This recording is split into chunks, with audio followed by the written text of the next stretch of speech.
everything you just said about our trip together, Yeah. it's canceled. You cannot fish with you. We're not going there. You are too dangerous to fish. You're too dangerous to fish with. We won't go up to the Fish Lake National Forest.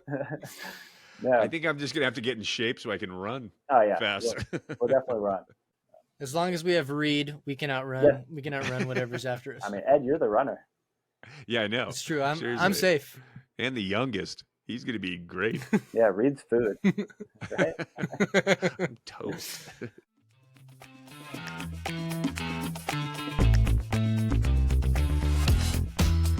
Welcome to Guys Fishing Weekly.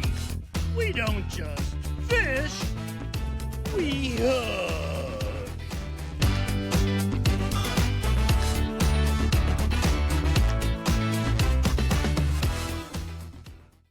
Hey, buddy. What's going on, Eddie? How are you, brother? I'm doing. Yeah? Yeah. It's been a good week. What have you been up to? I know you've been up to some good stuff, dude. I've been up to some good stuff. I finished my deck. Yeah? So nice. I guess I got it almost all the way finished. I got a giant picnic table I'm still working on. But other than that, the hard stuff is really out of the way. Great. So no more updates on the deck for the show. I'm sure people are just devastated to not hear about it anymore. Nice. Yeah. And I believe that you ran another race. I did. I finished the other half. Nice. I did. It was a much harder course. It was a very humbling experience on this one compared to the first one. How so? This one was much more hilly. So yeah. The first race was big hill at the beginning and then generally pretty flat. There was another little down and up right in the middle. And then it was the same route back with a long downhill finish. This was like never flat, constantly uphill or constantly downhill. Wow. Okay. And it was like 1,200 feet of elevation change or something like that. Wow. Which is kind of hard to believe to have that amount of elevation change in Kansas City. But the whole thing was like up or down, and I came out of the gate a little too hot. I think I was running through the 10K marker.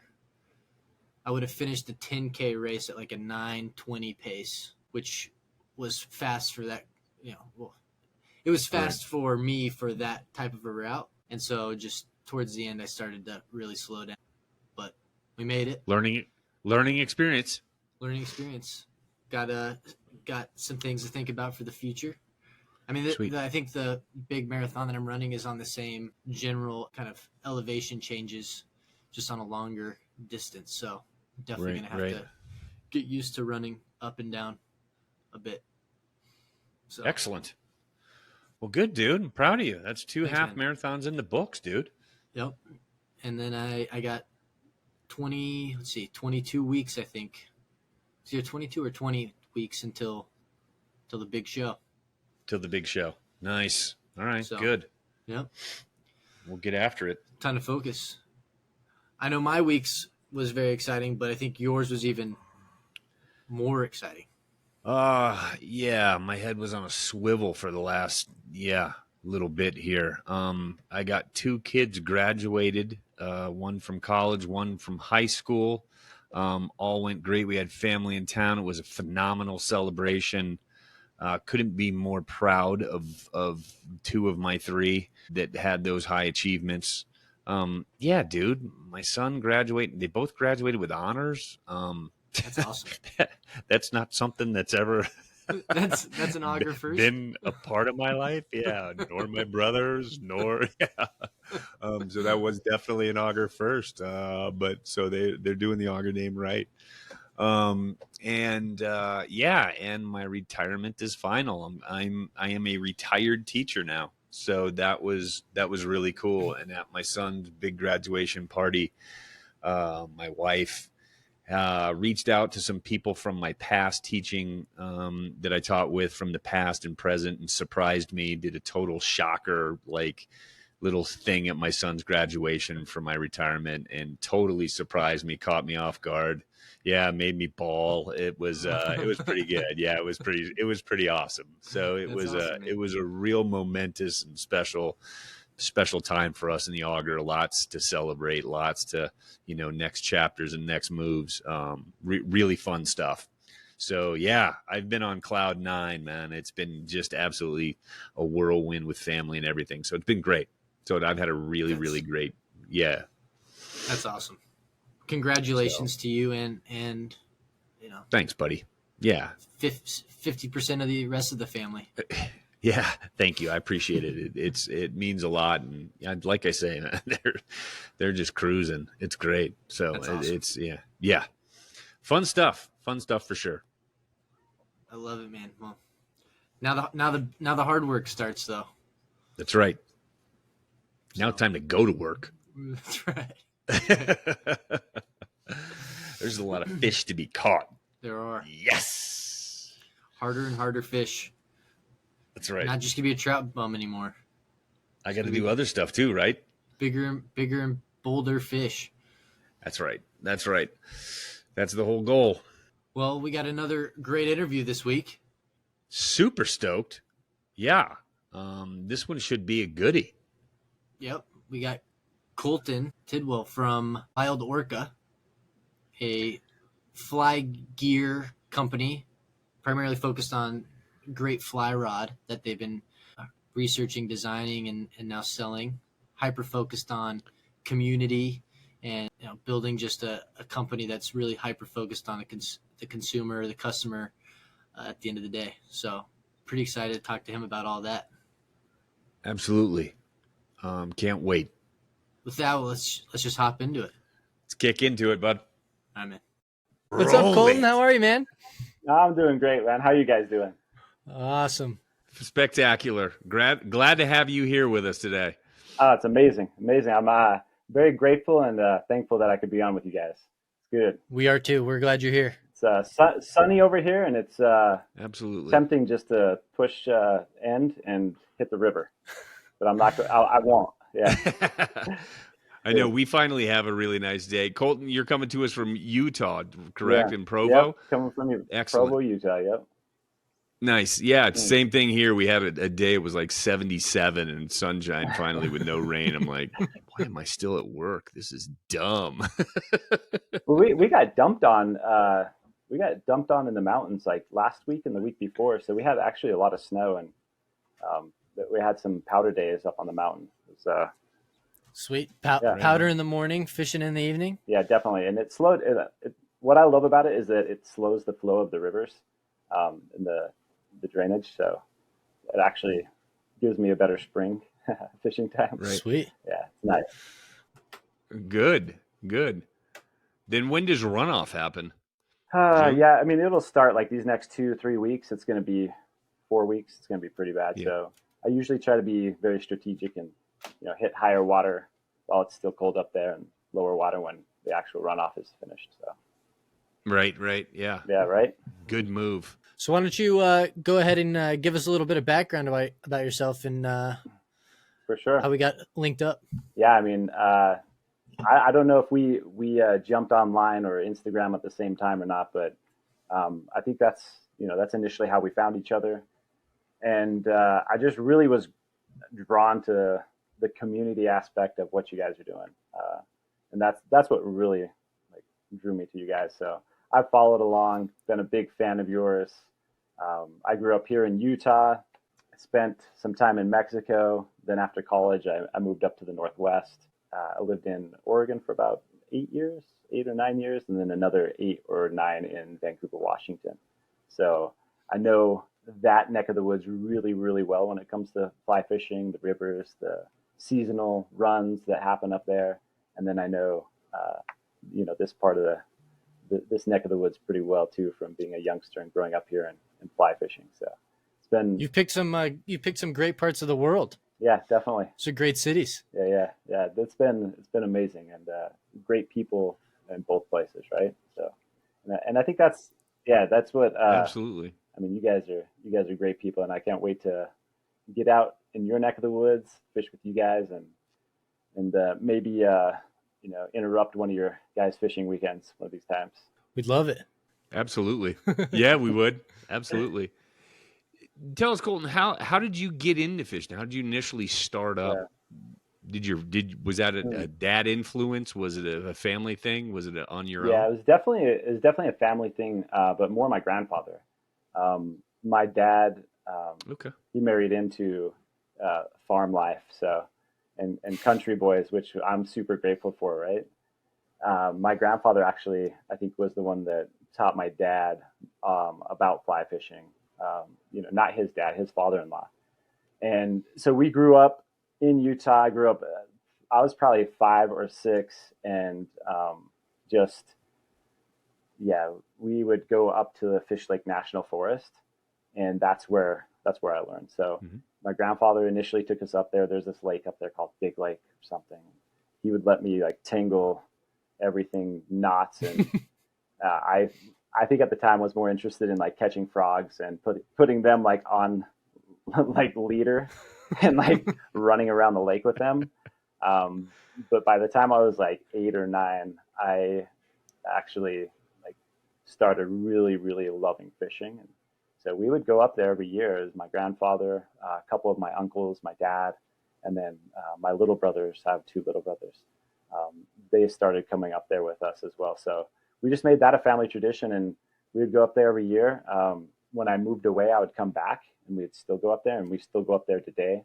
We don't go up there every year, but it's like super rare when we don't get back up to those neck of the woods. So it's fun.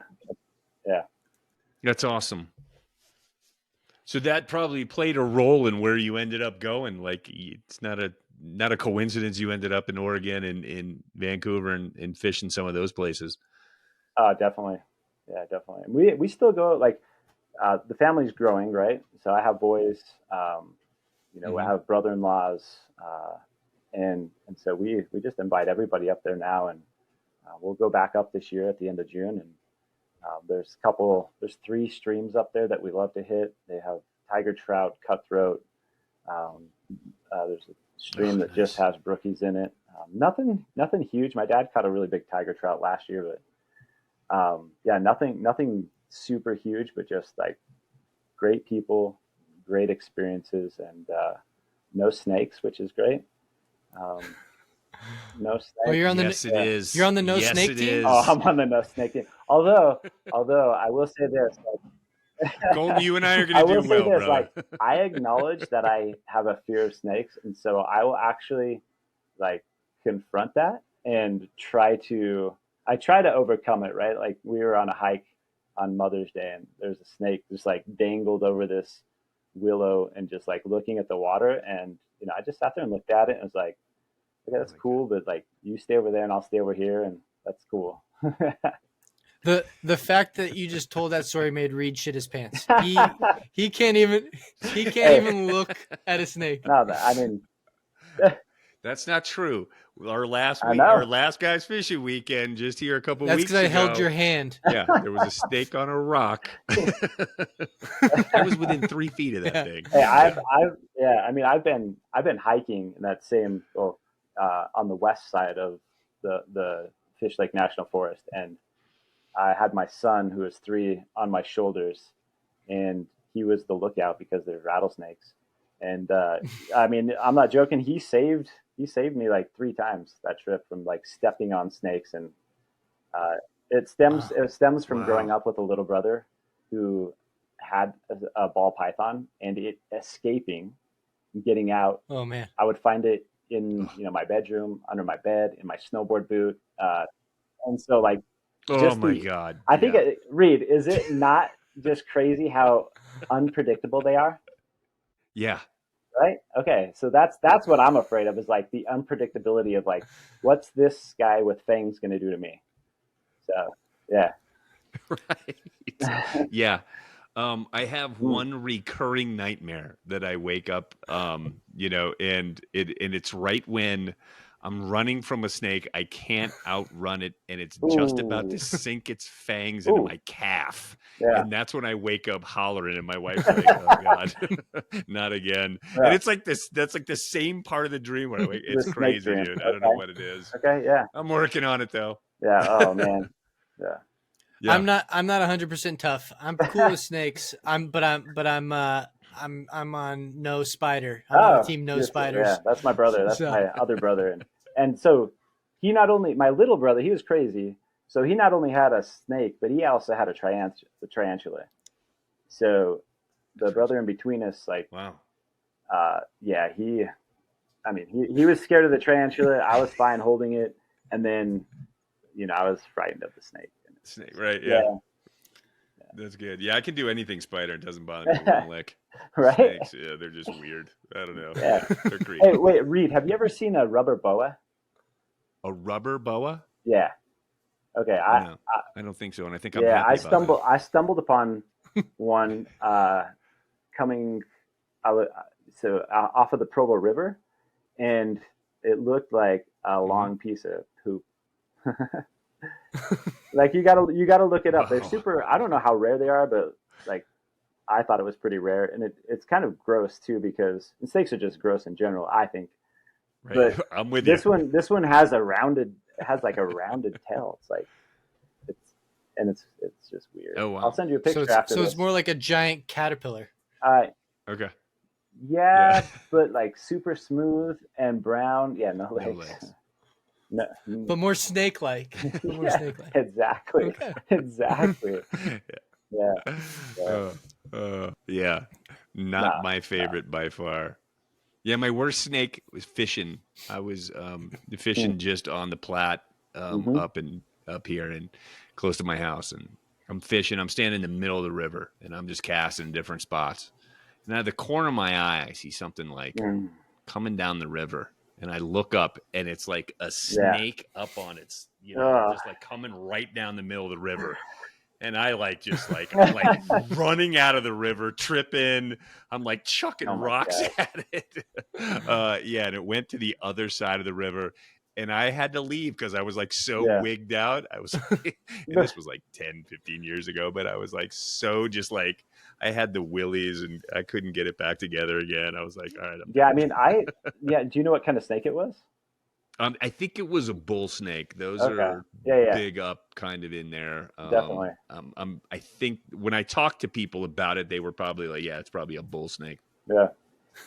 When he talked to his therapist. His therapist pulled out the pictures. Yeah. No. Was it this? No. I don't know. Tell me I where was too scared. I was just. Tell me where the snake touched you. No zone. God. If you ever make it up to the Northwest, there's a river called the Deschutes. It's amazing rainbow, right? It's just great, but there's also a lot of rattlesnakes, and so you got to be super careful. Yeah, super careful, but amazing stretch of water there for sure. Yeah, my folks live in Oregon, so I've done a little bit up there. Like fished on the Metolius and some. Yeah, a good one. So, that's a good one. Yeah. So, it's been a long time. Where do they live? They're in just outside of Portland. Okay. Yeah, in Lake Oswego. So, that's where my wife grew up. So. Oh, okay. Yeah. Right on. Yeah, they've been out there since '86, I think. So we grew up in South Florida, and then they ended up out there. So, nice. Cool. So it's good. Yeah. A little bit of Oregon fishing. Yeah, definitely. The Metolius is a great spring, right? Comes from the ground and right. boils up, and then it's beautiful up there.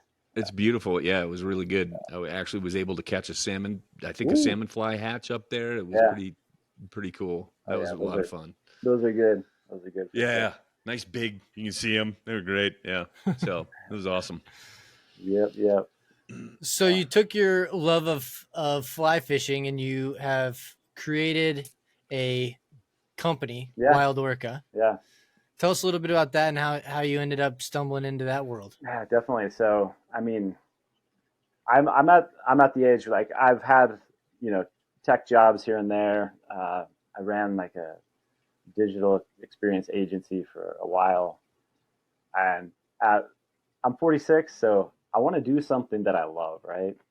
Even if it's going to grow slowly, and that's my whole thing. Is like I just want high quality gear that can get people outside and doing something that I've found joy in. So that is the main reason. Is like I want to help others get outside. I want them to like feel what it is to chase that next bend, see what's around the corner, and so. Basically started with the essentials. Here's a fly rod. I've got leader and tippet soon on the website. I've been testing a 7-weight rod over the last like 2 months. So I won't put anything out there that I haven't tested. So we have a 2-weight and a 7-weight. That'll probably be out like I'll probably wait to put them into manufacturing until like this season, the fall time, and then have them for next season. But that's the whole reason. Like I want somebody to experience the feeling that I've had doing this, and if I can paint that picture for them and help people see what it's done for me and my soul, then like I don't know, I'll find joy in that for sure, even if it's a brand that grows slow over time. And that's my whole that's the whole reason. That's the whole reason. Right. You had me at 2-weight. Yeah, right. Yeah. Oh, the 2-weight is so fun. It is so fun, and it's man, I've caught some nice tiger trout in the Uintas on that thing this last summer. So I tested that one actually last summer. So okay. that one's all ready to go. I made some small adjustments to some eyelets, and yeah, it's good. Now, are you building these rods yourself? Yeah. So I have a manufacturer in Japan, and they allow me to design everything and build them. But they do it there. So that's awesome. Yeah, so I'm not handcrafting these. These aren't. Yeah, but I'll make changes to them. I'll test different materials, and right. make sure that I put something out there. And out of all the rods that we have out there, we have one that has broken, and that was because one of the guys that purchased it, he left the case open and it fell out on the road, and his boat trailer ran it over. And yeah, man, so that's gonna break most rods. But yeah, right. Here's the thing, though. I replaced it for free, like no questions asked, and that's the experience like I want to give people. I'm going to show up in places that other brands aren't going to show up. I'm going to do the unexpected because I think it's the right thing to do. Like Rocky Mountain Anglers, do you know where they're at, Reid? So I sent them a whole bunch of leader just because I heard that they were going out on a fly fishing day. I just wanted everybody to have some. Like nothing in return, right? I don't want anything in return. I just want people to have good experiences. So that's what this is all about for me. Nice. That's awesome. Nice. Yeah. That's great. Yeah, my smallest rod I have currently is a 3, and I have so much fun with it because right? I mean, fishing around here, I'm not, I don't typically go to the big waters, and I'm not hunting for giant fish. I just assume go bushwhack some creek and fish for brookies all day long. And the 3-weight, and then I told Ed last year, I was like, we should because we talked about maybe trying to build a rod, each trying to get into that and maybe build our own rod or whatever. And I was like, if I do that, I'm building the 2-weight for sure. I'm like, I want to get a 2-weight. And so, yeah, I'm itching for one. So when that bad boy comes out, put me on the list. I'll pre-order. You got it, man. You got it. It's super fun. It's a 2-weight 6-piece. So it breaks down like super small. Wow, that's perfect. Yeah, for hiking, right? To do that, because that's typically, I mean, up here with the high mountain lakes, and you hike in a few miles, and there's so much good water around here. Oh, and, Utah, I'm sure is probably the same. So, that's great, dude. Yeah. When we first started talking, I think it was really cool to hear how you went about just the research and design of all this, and just the meticulousness that you went through. I thought it was just a really cool story. Maybe you can share that. Yeah. So, like I mentioned, like I'm not going to put anything out there that I haven't tested. So, I wanted to start I wanted to start Wild Orca like 6 months before I even did, but I knew that I couldn't just rush the product out there. And so, we had it manufactured, we had it designed, and I tested it for 6 months, like 6 months straight, everywhere. I did stress tests, lakes. My mother-in-law's up in Sun Valley, so we fish up there quite a bit. So I just tested on as many waters as possible, and finally got to a point where I made some small adjustments, and felt happy about it. And so we launched it. But that's the thing. Like I'm like this 7 weight, I'm not quite happy with it, so I'm not going to put it out there yet. And we're going to go back to the drawing board, and we will make some changes to it, and eventually we're going to put that out there. But that's how I'm going to go about like the tippet that I have here.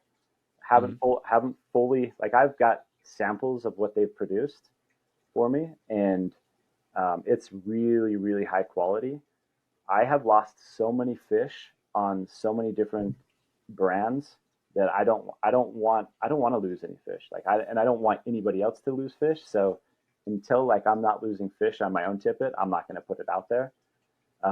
So that actually has happened. It's been great. I'm not going to say like I'm not going to lose a fish and something's not going to break off, right?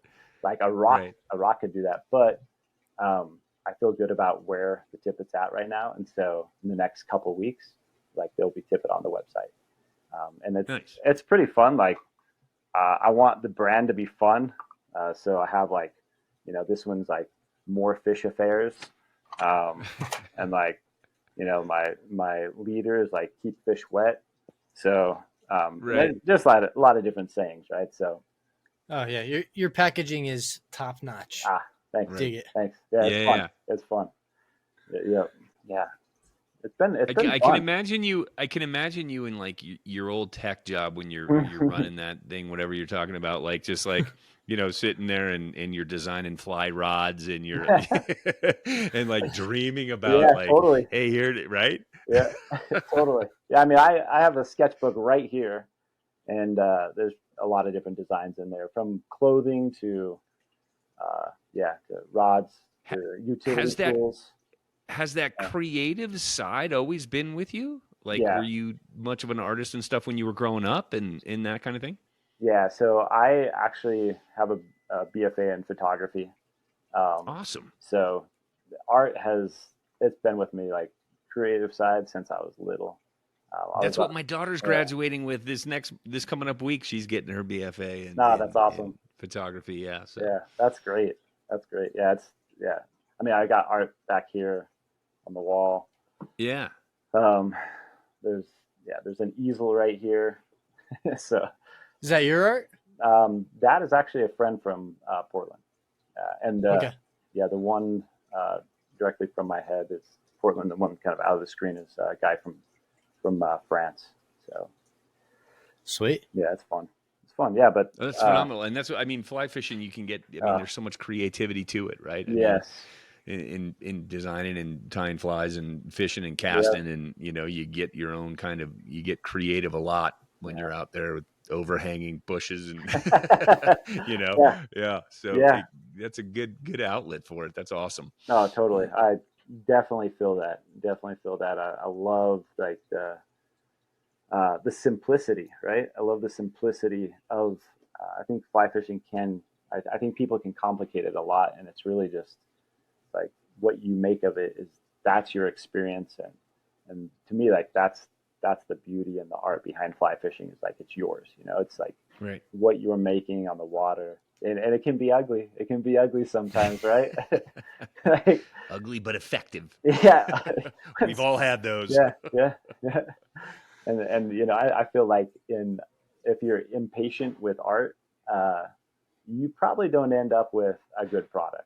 You probably don't end up with something that you like. And I find that on the river too, is like if I'm impatient and I choose not to tie on that extra 2 feet of tippet, I don't do as well. And it's kind of ugly. Right. I got to say, I love, your value in making sure that people get something that's quality from your stuff. I think that's, there can be such a high priority on, just pumping crap out there and not worrying about that. And I think for us, certainly, there's value in the little guys and people who are, trying to stay true to those kinds of things. When you're taking care of the people in your community, right? That's a big piece of it. Oh, yeah. And so that aspect of what you're doing, I think is really, really great. That's a really shared value in terms of, replacing stuff but just trusting in your quality, in what you're doing and to take care of the people around, in the community. So that's great. I think that's awesome. Kudos for you for that. Thanks, man. It's fun. It's fun too. It's fun to, get feedback and whatnot, and just surprise people right in the community of, leave a packet of leader or tippet on somebody's car and, with a note and just be like, hey man, hope you had a great day on the Provo River today, or hope you had a great day. Like, I think we need to do more of that, in the community, and less secrets, more help for sure. Yeah, that's what we're striving for. Yeah. Right. Get people together, build it up a little bit more, and be able to share some of those trips that we've taken and things that we've done. And, that's a real important part to it for us, for sure. Where's been one of you guys' favorite trips that you've taken? Oof, that's a toughie. Well, I mean, first thing that came to mind was just last year we went on a 3-day, 2-night camping trip. It was supposed to be a 3-night, 3-day camping trip, but we got rained out. We got washed out of one night. But we were up on a river in Colorado called Homestake Creek, and we were going to go up and do belly boats up in there. There's a reservoir up top with all cutthroats and brown trout. And unfortunately, they were doing construction. Yeah, they were doing construction right before the reservoir. So we ended up fishing on the river, but it was awesome. And because it had rained the day before, and no one came up. There was nobody on it. It's the best. So we had good. There was a day up on a creek that we fished, and Ed and I ended up kind of bushwhacking, and the boys jumped on a trail and started going, and we just kind of went into the water and started fishing up. And the two of us ended up climbing up this like rock wall and getting on top and fishing back. And I swear it felt like I felt like we were fishing water that had never been fished before.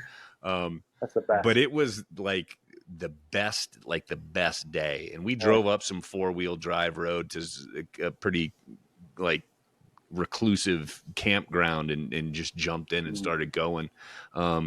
And it was a blast. We had a really good day. We got the Grand Slam on that creek, and it was good. Fantastic. Yeah, it was really good. Yeah. So that was definitely one of my favorites. And you guys, when you go, you usually go when you do these weekends, you're together, right? Yeah. Bring in your crew of. There's 6 of us that typically go, 5 that have been long time, and another one recently joined the last few years. And so, we have that commitment at least once a year we go, and then we fish together in pairs or triplets, you know what I mean, here and there throughout the year. But that's the one weekend that we're all pretty committed to go. And we play cards and we eat, and we, it's the brotherhood and the camaraderie out of that keeps us doing that with 28 years, I think now. So it's, that's the kind of stuff, like you say, you want others to experience and discover some of the value in that and what that can bring. And so that's what GF Dub's all about, is trying to get people to be able to experience some of that stuff. And if we can help connect people and do that, that's what it's all about, because there's so much value in that. Yeah. There is. Who's the worst cook? The worst cook. Yeah, the worst Joe does all the cooking, so I don't even know. Like the 5 of us are all the worst cooks. We all do the dishes. Joe cooks. Joe cooks. All right, Joe. Yeah. So there's 5 of us that suck at cooking. Yeah, we're pretty good at making sandwiches on the river. That's what we do. Joe doesn't ever make a sandwich. That's awesome. And then he does all the big meals. Yeah. Oh, that's great. So, yeah. So you guys have your own. Yeah, chef. Papa Joe's he loves the cooking and eating, so he's good. That's amazing. Yeah. And that's actually how we kind of got started was he wanted to give like that kind of lodge experience on a budget. And so that's what we kind of did. Yeah. And he was like, I'll chef up meals. And he and I met each other in the restaurant business. So we worked in bars and restaurants for years before I became a teacher. So, so that was his thing. And so that was kind of the idea behind it when we all started. Sounds amazing. But like, what's he cooking? Like, what's the food like? Foods, I mean, this it depends. I mean, we have massive spaghetti feasts. We had what was that, crock pot ribs? Ooh. Yeah. Yep. We've had obviously steaks, burgers. It's everything. A number of things. Chili, he's got all these different things. In breakfast he does like there was like the blueberry French souffle, toast bake thing that he does. Yeah, he's like got these. Chili mac. Like we crush it all. He does everything. That's great. Sounds amazing. Yeah. That sounds amazing. So it's good, but it's not good on the waistband or the stomach at times. Mean, you're supposed to be out there walking the river, right? Right. It's true. Yeah. So it's getting. I won't lie. It's getting tougher. 15 years ago, you could eat a meal at 10 o'clock at night and then play poker until 2. And, now I'm like eating at 11, 10. Because we fish until dark, and then you get back and it's like 10 o'clock before you eat. I'm like, I'm falling asleep at the card table. I'm always the first one to crap out of cards. You're the first one to get beat. No, just get tired. Get tired. No, we got some other people who can't play cards that aren't very good, so they usually lose first. That's easy outs there. That's great. That's right. So, do you guys ever do like any competitions between yourselves when you're out there, like first, biggest, most fish, or anything like that? We used to in the early years. Okay. There was some pretty rife, and then we ended up. Because there were some years where we had, 8 or 10 guys, and we'd do teams, and we'd try to put the best with the worst, and you know what I mean, and do teams like that, but I guess just over the years that became less and less important to us, right. The gambling and stuff took care of itself at night with cards because we played poker pretty much every night, so I think that just kind of got. I don't know. It just kind of dissolved, I guess. But we did definitely early on. That's awesome. My dad, he still likes to pull that out. Like, I'm going to catch the biggest, the most in the first. And if I do, you're going to buy me a milkshake. And he's going to hate me for saying this, but he hasn't caught a fish for a long time. Is there something on the other end of that? Like when he doesn't, you get the milkshake? Is he buying milkshakes? Yeah, for sure. Okay. I get milkshakes. Yeah, 100%. But we took it a little further this last summer. We went hiking up in the Uintas, and there's this lake called Island Lake, and you look up Island Lake and there's probably like 4 of them up there or something like that. But there's this one that actually has Google reviews. So you can go up there and there's a lot of tiger trout. So we hiked into that. It's probably about 8 to 10 miles round trip, depending on what you're doing. But, we get out of the car, we're a half a mile in, and his shoes start falling apart. I'm like, Dad, like, how long have you had these shoes? He's like, I'll tell you the last time. He's like, I wore them on my first trip to the Uintas 20 years ago. And I was like, oh my gosh, this is the last time these will ever be worn. We're a half a mile into a 4-mile hike into the lake. And so I'm not joking. Like, his soles just start like coming off. And I'm like, what are we going to do? Like, He's like, well, I'm not turning back. I'm not turning back. I'm like, okay.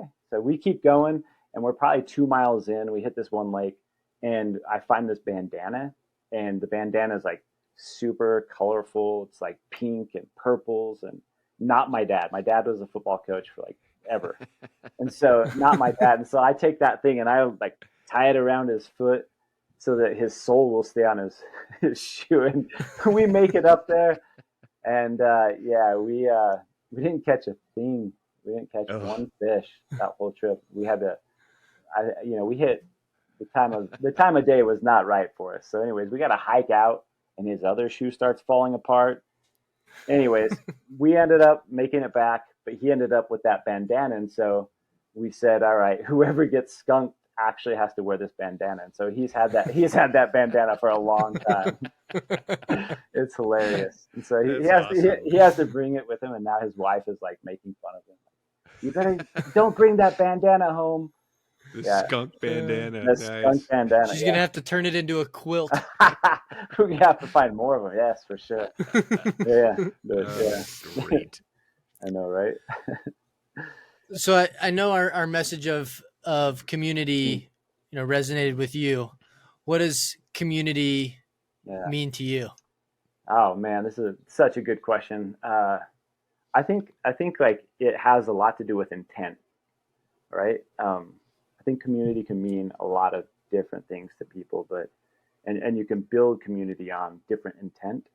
I think for the intent of fly fishing, for the intent of like the outdoors, bringing people together with a common interest, to doing something that just builds people together because you have that one thing in common. And for me, like, that's fly fishing. That's being outside. That's being, in the outdoors. That's, sitting on the bank of a river, looking at bugs and turning over rocks. And I find, people who have that similar interest, people who have that similar desire to be out in nature, with, that being the intent, like, that builds a community. That builds a very strong community. And, the intent, like, for a community, I think can be wrong. I think, you go to a business networking group, like, your intent is probably pretty surface level. And I don't feel like, that definitely doesn't build a strong community. And for me, like, I'm a very, I feel like a very like thoughtful person, a very, I don't know. I think a lot about, like, people, how they're doing, what they're doing, why they're doing it. It's a lot deeper than just a surface level networking. So, like, for me, the community is just like something that is like deep ingrained with a common interest. And, you guys are doing it right. You guys have been doing it for like 20 something years. And you probably feel that too, right? Absolutely. The intention, it's funny because recently, just this last one we were on, there was one, one of our guys who was struggling a little bit, and, on the trip was intentional about what he needed, and he needed us, to kind of help and coach and do some things with him and have some good discussions. And that was really cool about what we have built, or those kinds of things, when one guy needs something and goes with the intention of getting that, he knows he's gonna. And there's times when, on trips when we're a lot more giving than we are in the receiving part of it. And that's all great. And that comes from that idea of intention with building those bonds and those friendships. Right. And I think I agree with you 100% that's such a foundational piece of a strong community is intent. And there are times when, that intention is really obvious in some, and so we got to give to that. And so I love that. Yeah. That's a super important piece to build and strengthen community. And certainly fishing gives us that. Right? Yeah, right. There are people who, there are people who fish for trophies and fish for, just going to get the fish. Yeah. And then there are others who experience so much more with it. And so, yeah, I think finding, peeps that are like-minded with you, right? It's all about that intention, and what you're going to do with it. So, yeah, I think that's awesome. Yeah. And I feel like my intent or why I fly fish can be, different at different times, right? I might need something from fly fishing, like a day on the river for my peace of mind. Right. I might need it because I'm feeling a lot of adrenaline in my body and I have a lot of energy and I just want to walk up the river and hit as many holes as possible. But the outcome is probably the same. It's that clarity that that you get from the experience of fly fishing and just the release of everything else outside just everything just feels at ease when I'm fly fishing. And I feel like there's a lot of people that feel that. And I feel like a lot of people are drawn to that. And it helps us build a stronger community because we all experience, what that feels like. So, right. I don't know, Ed, like for you, what are some of the reasons why you're drawn to the community of fly fishing or just the community that you've been a part of? I mean, for me, fly fishing has always been kind of an escape and a reminder that I'm not as important as I might think that I am. The idea of just looking up and seeing everything around you, and then honing back down into one little spot on the water that I'm targeting to hit my fly cast, and then just that juxtaposition of big expanse, little micro, big, and just all that brings in throughout the day, I think is huge for me, and I just enjoy that rejuvenation that comes along with it. Yeah, and do you think that you found that like right away, or was that something that you've actually acknowledged the more times you've gone out? I think it's definitely more. I mean, there's still days when I would wear the tie-dye bandana for sure, and those days it's a lot harder to look up and be like, wow, I'm those days it's definitely a lot more about me for sure. And so I think as you lack of better term, I guess the days that you catch more, it's a lot easier to look up and appreciate things, I think. And so as I've gotten better, it's become much easier to do that. But outdoors have always been kind of a place that I just love to get back to and get out in. And so it's kind of a mix of something I've always grown up with and loved, as well as, just getting better and progressing with the sport. Yeah, that's great. Yeah, I think definitely as I've aged, it's become a lot easier for me to be able to do those things. For sure, I take in, and I know I go some days in the wintertime where I know I'm not going to catch, if I get a fish, I'm stoked. You know what I mean? And so but being out there, it still just gives me that soul feeding kind of purpose and intent when I'm there. And so I think that as you do get older, I think that becomes probably easier to do, to the point you stop counting fish, you stop, exactly. You know what I mean? Like that's not a big deal anymore. I just am out, and I think that gets easier with time for sure. Yeah. Yeah, that's a good reminder that I should probably let the bandana thing go. It's always good to rib your old man, though. It totally is. It totally is. 100%. And it's probably coming my way too soon. So, right. Exactly. I've got kids coming up, and they're 100%. Right. I mean, they already do in certain aspects of life, right? For sure. Yes. Speaking of just, the men in your life and all of that, I guess where do you derive your connection with other men, and where can others find those opportunities as well? Man, that's such a good question.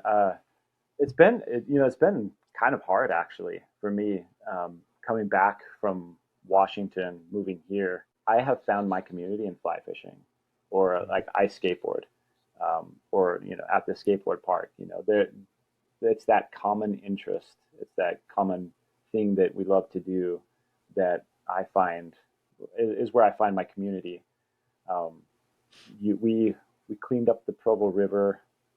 When was it? It was a couple weeks ago, and 400 people came out, and we 12,000. I think it was 12 or 14,000 pounds of trash that we got off the river, which is super sad, right? I mean, but we all came out with a common interest to do something good, and because of that, I made new friends. Because of that, I found people within the community that I had common interests with, common thoughts with, and so it's at those types of places and those events where I'm going to find deeper than just that surface level, conversation. So, Fish for Garbage is the organization that sets these up, and they've got 4 more that they're doing, and so I'm really looking forward to going to those and just finding more people.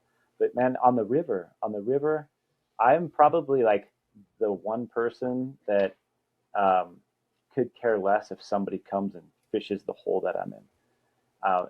And it's like, it's funny because like February and March here on the Provo River, the middle Provo, you have the midge hatch, and everybody, is up there fishing. And I'm not joking. Like, I'll be like, hey, come down here, fish this, because I've already caught fish. And people are like, are you serious? I'm like, yes. And here's some flies too. Like, do you want to use this? But it's that's where I mean, we're all there to do something. We're all there to do the same thing. And then we have, you have some people that are like, don't fish within 50 feet of me. This is my area. And I'm like, yeah, you're here first. You're right. But like, I find so much more joy in giving than in than shielding that. So it's those places, that I find the community. I don't think there's a lot of them though.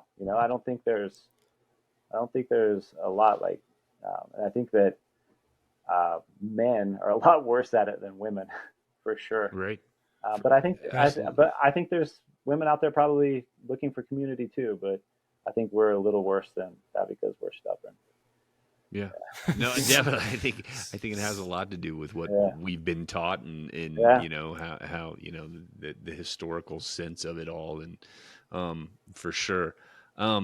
I was a skate rat back in South Florida. Okay. I haven't touched a skateboard in a long time though. I'll surf any chance I get, but nice. I think that's great, dude. Are there guys your age skateboarding at the skate park? Oh, that's awesome. Yeah, we let's see, tomorrow at noon, lunchtime, we'll be together, and then we've been going like Friday mornings or Saturday mornings. So it's that's awesome. Yeah, it's fun. I just just stick to what I know now and don't push it too hard so that I can go fly fishing. But then again, like the river's therapy, it's cold and it heals. Right? Absolutely. That's right. Yeah. Absolutely. You just go without waders. Exactly. If you twist your ankle, you just go no waders. Exactly. Wet wade day. Yeah, wet wade day in the winter. Hey. Yeah. That's phenomenal. Well, I think it's interesting. You say how you've switched locations. Mm-hmm. I've talked about in the past. I think a lot of guys go through life being social when you grow up, and then you get into work. You're working, your head's down, whatever. A job takes you across the country, and all of a sudden you wake up, you're 35, and you're like, where'd everybody go? Mm-hmm. Right? And it's so hard to reconnect into communities. And I think that's just great that you've been able to go out and find these places and made with intention, made an effort to go and connect with people and places. And I guess, what would you say to people who might be feeling that same way or gone through that same progression. Yeah. What's next? What do I do next? Yeah. I mean, I think you got to put yourself out there if you want it, right? I think there's days where being on the river alone is great, right? Or being in life alone for a day is great. But eventually, like you guys talked about it on a podcast about spaces, like that third space, right? Mm-hmm. I think that if you don't have that third space, your potential to grow is limited. You have your family, you're always around them, right? I mean, the conversations that you have with your kids are great, but let's be honest, 75% of them is them asking you for things, right? So, yes, like, it is. You can only take so much of that. I'm just joking. But, that third space, and since listening to that episode, like I've thought about that a lot. I've thought about it for, a lot of different reasons, a lot of personal reasons in my life, or, things that, may have happened to a family member, and really thinking about, does that family member have a third space? Like, no, they don't. And they're all alone, and they don't have connection, and they don't have, friends or whatnot. And I would say, be uncomfortable, be okay being uncomfortable. I actually really, really love to be uncomfortable. And I feel like it really propels growth for me. And so I would say it's okay. Like, be okay having a conversation with a stranger on the river. That's all right. Nothing bad is going to happen. The most that's going to happen is that person's going to be like, I didn't catch anything today. I'm not going to tell you which fly I used, and you can go to hell. Right? Right. Like, okay, that guy, he can go his way, and I'm going to go my way, and I'm probably going to catch some fish, and he probably had a bad day, whatever, right? And I'd say be okay being uncomfortable, and find the community, find the people that you resonate with, and hold on, because like that's all we have really in life is the relationships that we choose to foster. Right. I love that. It's, working with young kids and that uncomfortableness and trying to teach them to be okay being uncomfortable. Yeah. That everybody wants to belong, everybody wants to fit in. And I'm like, it's not that simple. It's okay to be uncomfortable. Yep. So I love that. It's at the core of what, I value and how I teach in those things is, modeling for them, just being a goof and being me, and it's okay, put yourself out there, and things and they respond really well to it. So, so I love that. Good advice. Let me flip this. Flip it. So what would you say to people on the other side of that, where like the person providing the community space or providing the third space? What advice would you give to them, to people, looking to attract those people or looking to connect with other, grow their communities? I would say the same thing. Like, you have the desire to build something bigger than just yourself, or just, like the 12 people, the 20 people, the 100 people that you have. At every stage, it might feel uncomfortable. At every stage, you're going to have to do something uncomfortable to get more people to see a vision, or to see, what you want to do. And you have to really like paint that story for them. You have to paint the story of, we're doing this because of X, Y, and Z. And this is probably what you're going to get out of it. And it could be for you, or it's not, right?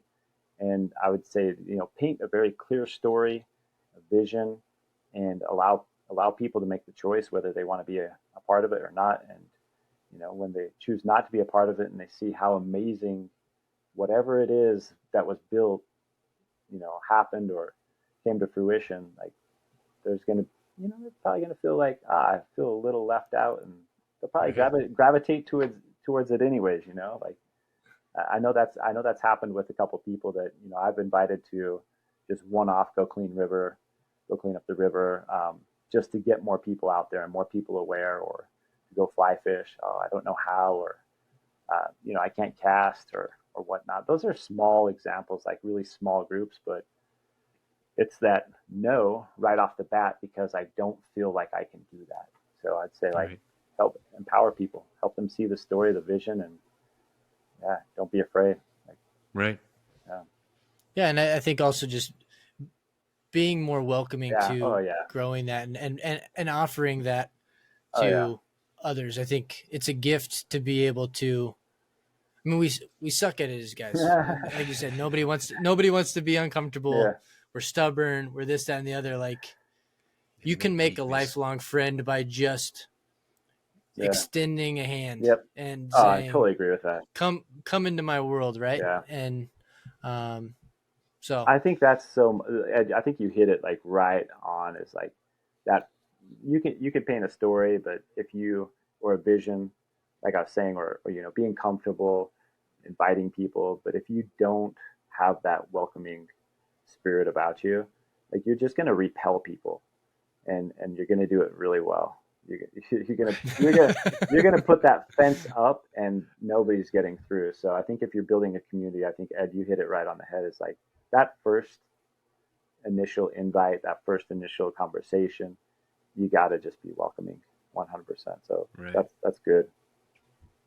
I think that's how we can lift each other all up. Yeah. You know? Right. Absolutely. We're all struggling a little bit with it, even the best of us. Yeah, totally agree. So with that idea of being welcoming, if we're heading to Provo,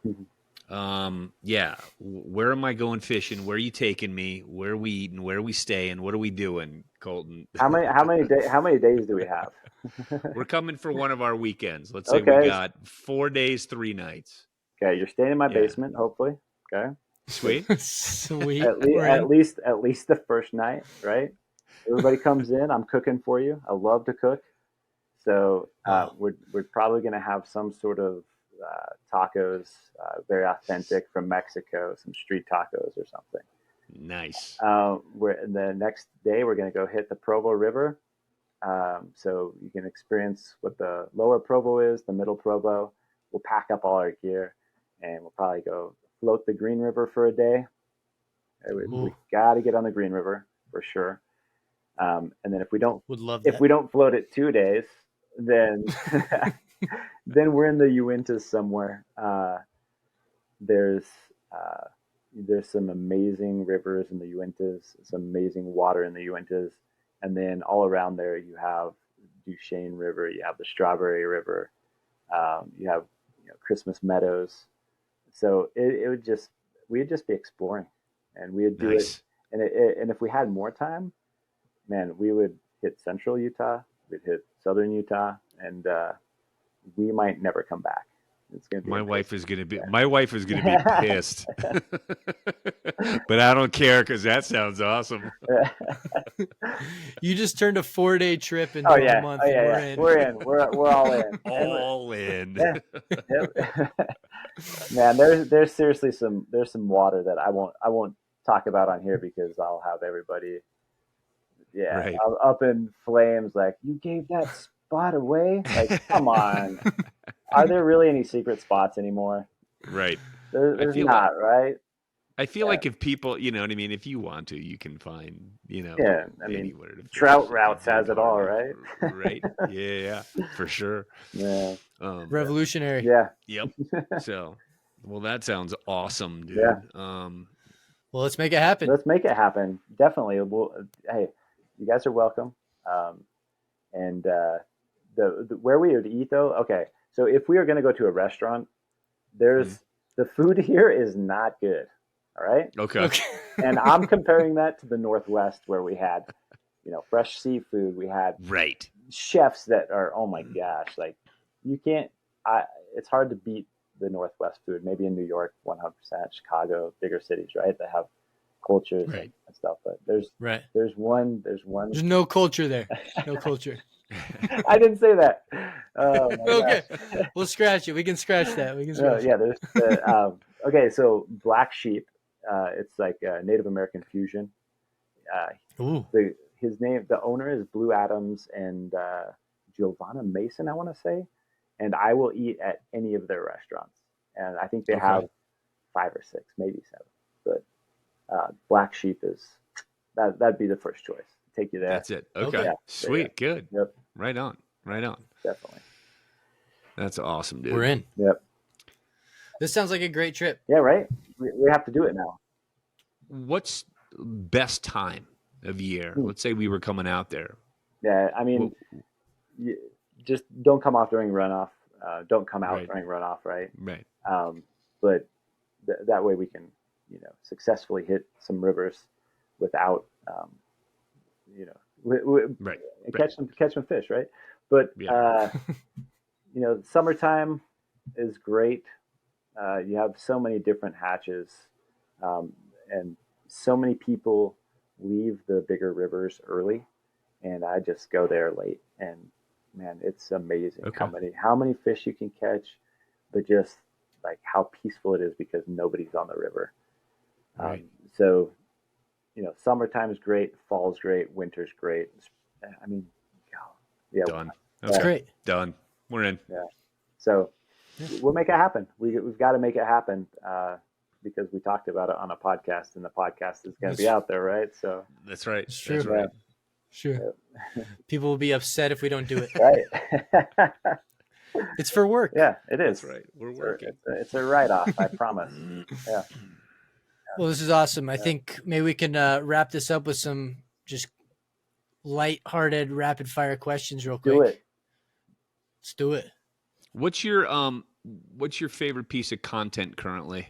Ooh. Book, something you're watching on vid company you're watching on YouTube, some cool fishing. What's your favorite piece of content currently?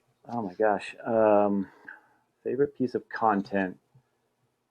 There's a book called The Goal, and it has nothing to do with fly fishing or anything like that. It's a fable about bottlenecks in business, but I've read it like 3 or 4 times. I just love how the story unwinds. I love how they solve a problem and he tells it through story form and not like first do this and this, It's pretty cool. It's called The Goal. The Goal. Okay, cool. Yeah, I think that is a great book. I know it's got a love-hate relationship in the business world. But I'm on team. The Goal is a great book, great story. Yeah, so. And I think it's what you take out of it, right? Like any piece of content, I think it's what you take out of it and how you apply it to whatever you're trying to solve. So, right. Look at it. He's going to pull it off the shelf right here. Oh yeah, He's going to show off his mad reading skills. There it is. It's on the top. On the top shelf because those are my favorite books. Nice, very cool. There you go. You got a hierarchy to your bookshelf. I do. Oh. I should do that. Mine's just sloppy. Yeah, mine's they're organized, but not by like or dislike. Yeah. Nice. The top shelf is the important shelf. Everything else is to be read or. You don't want your 3-year-old to get to the top shelf. Right. That's right. What's one of your favorite fishing memories? Gosh. Okay, there's kind of a combined fishing memory, but when I was 11 or 12, I got chased by a badger up in the Fish Lake National Forest. Okay, so I'm 11 or 12. I come in the badgers, snakes, like the river. I think I'm going up there. The stream is like, I'm not joking, 5-6 feet wide. They're super small up there, and I come through these aspen trees, and I'm looking across the river, and there's a badger, and it just starts swimming across. I'm like, oh, I drop everything. Badger! My dad sees it like come, and I take off this way, and it just keeps running. I don't even know if it was chasing me or not. Right? Fast forward 10, 12 years, we're up in that same area, and it was me, my little brother, my youngest little brother, and my dad, and my little brother, he loved weapons growing up, so he had a gun, and I was like, hey, I'm gonna get up early and go fish, but let me take your gun just in case. And he's like, all right. No, he actually told me I couldn't, so I actually didn't have a gun. But anyways, so I'm heading back for breakfast, and I see the sagebrush rustling. I'm like, oh no, it's a badger. No, it's a badger. And so sure enough, it's a badger. I had picked up 2 big rocks, and I'm not joking. I hit that badger so hard in the stomach, and it didn't phase it one bit, and it just starts coming at me. I just booked it, ran as fast as I could, and I didn't even look back. But so it's kind of a combined experience. But those are fun. Like for me, like I will never forget that. I'm never gonna love badgers. And those are good. Those are good memories because I was up there with my dad, my little brothers. They were Right. fun. It was fun. Adventure, right? Adventure. Yeah. Yes. Everything you just said about our trip together, Yeah. it's canceled. You cannot fish with you. We're not going there. You are too dangerous to fish. You're too dangerous to fish with. We won't go up to the Fish Lake National Forest. No. I think I'm just gonna have to get in shape so I can run faster. We'll definitely run. Yeah. I've seen three of them up there. Yeah. Wow. Sweet. So, As long as we have Reid, we can outrun. Yeah. We can outrun whatever's after us. I mean, Ed, you're the runner. Yeah, I know. It's true. I'm Seriously. safe. And the youngest. He's gonna be great. Yeah, Reid's food. Right? I'm toast. Mm-hmm. Take it. What's one piece of advice that you wish someone had given you when you were 20? Oh man, forget yourself. Right? I think when you're 20, it can and it probably was all about you. So I would say be more open to forgetting about yourself in the hopes that you're letting people in and not. I mean, that's what I would have said to myself. Like, I mean, you know, I could go on this story forever. Somebody actually asked me to do that for a reason, and yeah, it was an interesting time in my life where I actually did have to forget myself, move back home, and help take care of my little brother for health reasons. So, I mean, that's Right. that's beyond awesome, it, but man. like that's what I would say because that changed my life. Like Right. that Right. changed my life. Profound experience like that, right? Yeah. That's fantastic. Yeah. Love that advice. I guess last question to you. We've kind of talked about it already a little bit, but what's your definition of community? Yeah, I'd say common interest, right? Deeper than surface friendships or surface conversations, and it's a care. It really is like a common care for something or for someone. It can be two people, it can be 100 people, but when you go deeper than surface, like that's definitely community. I like that. Awesome. Good work. Well, Colten, thanks so much, man. This has been fantastic. Yeah, it's been really fun. I can't wait to get together with you two to learn more about you two, to be honest, and just everything you guys are doing. I've got my my GFW hat here. Oh, sweet. Nice. It's got some sweat spots. It's got a stain at the top. I wear it on the river, and That's good. I would say that go cop some product from these guys. These guys are great. You guys are great. You know that? Yeah. Well, thanks, man. Appreciate that, man. Definitely. We'll do some this summer for sure, and we'll tell the world about it. So For sure. And I'm the type of person that, like, you tell me I'm going to be on this river, I have time, I'm driving there. Like, I'm just my wife is she's amazing and very, very supportive. Both of us are very supportive of one another's passions. So she wouldn't bat an eye. She'd be like, get out of here. Go. Sweet. Sweet. Thank you, Miss Tidwell. Yeah, Shout out to Miss Tidwell. Yeah, that's right. Good. She's going to love that. That's awesome. Awesome, man. Yeah, you guys are great. We appreciate it. We'll catch up soon. Okay. Sounds great. All right. Thanks, guys. Thanks, Colten. See you, man. Bye. Oh man, what a great conversation. That was fantastic. How much do you love Colten, dude? Oh, Colten's awesome. He's a stud, great guy. Absolutely stoked to get together with him and do some fishing.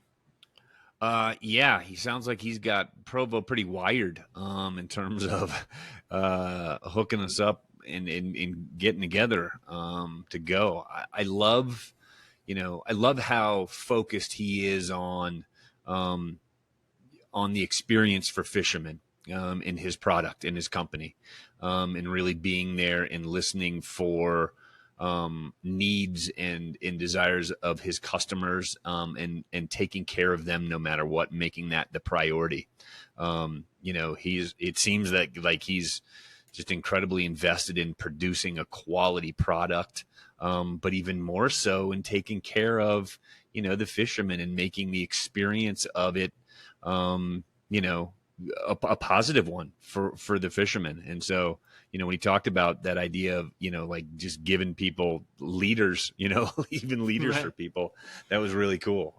So I love the way that he puts, the fishermen's needs and desires and taking care of them first. That's awesome. Well, and on top of that, just the packaging. He's got some good, entertaining packaging that that puts a smile on your face. So absolutely, little less stuck up and stuffy than some brands. So gotta love that. For sure. His whole idea of community and in helping out each other, again, another welcoming, company, that's all about building the community and really, aligns with what we want to do and getting people together and making new bonds and forging new paths. And that's all cool. And it seems like that's at the heart of what he's doing. So yeah, just a fantastic conversation. Loved it. It was awesome. Really like that guy. Can't wait to get out on the water. So. Yep. Provo, Utah, here we come. Here we come. Hopefully he's ready. Absolutely. For the GF Dub experience, baby. And hopefully Stimmies work on that river. Otherwise, I'm screwed. So. Oh, God. Here we go. Mr. Stimmy. All right, man. Well, this is a fun week, fun conversation. Looking forward to the next one. Absolutely, brother. Good talking with you. You too. Love you, man. Love you too, brother. All right. See ya. Bye. That's all for today's episode. Thanks for listening. Make sure to visit our website, guysfishingweekend.com, to check out the GFW merch, sign up for our newsletter, and learn how to get involved with the community. We appreciate you spending even a little bit of your week with us and are glad to have you along on the journey. Stay legendary and happy fishing.